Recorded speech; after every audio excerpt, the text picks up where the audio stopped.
insanity, right?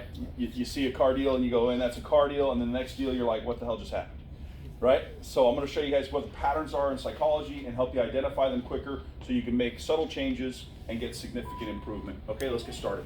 Last thing, guys, Yep. let's make it a point to stay in here the entire session.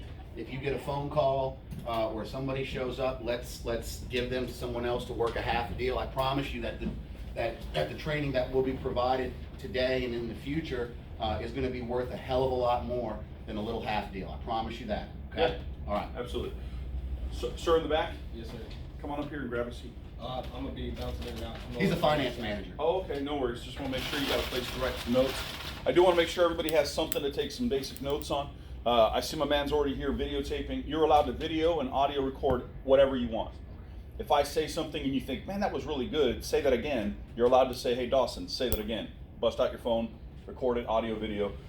Will has bought my time and my brain, so you get as much of my time and brain as you guys want, okay? So let me just give you a little bit further backstory, just to give you some context. I won't bore you with it, but I just want to give you some context to where this is coming from, okay? So psychology as a principle or as a methodology originates from a belief system that is the emotions and the psychology of your buyer that matter more than the process, the steps, or the word tracks themselves.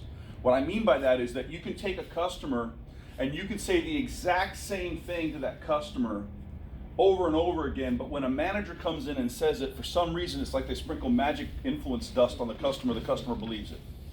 And you're like, man, I've been saying that to them for the last 10 minutes before you came down here. The manager walks around going, see, that's how you close a car deal. And you're like, shut up, man, I said that to the customer, right? You've seen that happen, haven't you? So what happened there? What's going on? There's some psychology. How many of you know what I'm talking about when I say you can give the exact same word track to one customer that you do to a different customer, and they have completely different reactions to what you just said?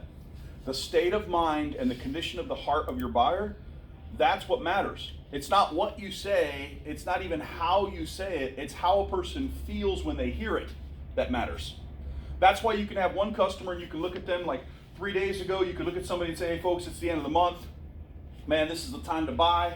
I'd hate for you guys to miss out on this deal. I know you want to think about it, but man, this is the time when a lot of people are coming in. If you guys want to wait, I understand, but the rebates are going to probably change on you, and I'd hate for you guys to miss out on this awesome opportunity. And you have some customers who look at you and say, all right, honey, let's do it. And they close. And then the next customer you say that same thing to looks at you and says, hey man, if it ain't here, maybe it just wasn't what? Meant to be. Meant to be. And you're like, come on, what do you mean it wasn't meant to be? And you're thinking, how did that work? Because it worked 3 minutes ago with a different client, but today it's not working with this client. The psychology is what matters. So what I focus on is that. I'm not here to give you a bunch of word tracks and try to get you to memorize my way. Training falls into two groups usually. When he was talking about contacting other training companies, almost all training companies, if you've ever sat through any other training, you're going to find that those two training companies focus one of two ways. One style of training out there is what I call the process-focused, system-based selling, which means the trainer gets up here and says, here's my process, here's my steps, here's my system, follow my word tracks, repeat after me, do what I say, do this if they say that, say this if they do that. And they give you a bunch of methodologies and tell you this is the process. Problem is the customer didn't go through the same class. So you're trying to get the customer to follow your steps and the customer ain't following your process. You're trying to use the word tracks you were taught to use, but the customer wasn't in the class. They don't know the right responses to those word tracks. And you're like, man, I tried it didn't work. But the trainer's like, I did this back in 1987 and it worked for me, guys. You guys can just do what I say. Come on. Back when I sold cars, this is what happened.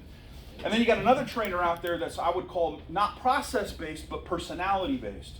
And that trainer wants you to walk like them, talk like them, act like them, look like them, sound like them. If you were just more like them and less like you, you'd be successful like them.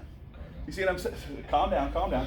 But you understand what I'm saying? Some trainers out there, that's what you get the impression that you have to basically fundamentally shift who you are.